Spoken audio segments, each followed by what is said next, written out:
the task of determining if a point belongs or lies inside irregular polygon defined by 4 points might be addressed by Heron's formula, which allows us to calculate area of a triangle if we know length of all 3 sides.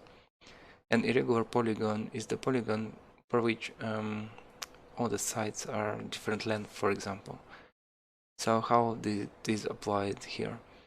Based on Heron's formula, we calculate the area of 2 triangles first, into which we divide the original polygon, and after this we can calculate the area of this object. After that, using the same calculation, we can find areas for 4 triangles between point and every corner of the polygon. So then if we add those areas together, they should be the same as the area of this whole object if point is inside of it. And a little presentation about this. We got 4 points and the object which will try to determine if it is inside or not.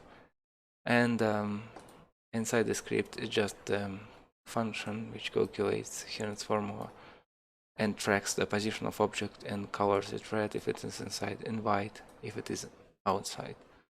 So let's see it. And I'll be moving point, and you see it's working quite nicely. Thanks for watching.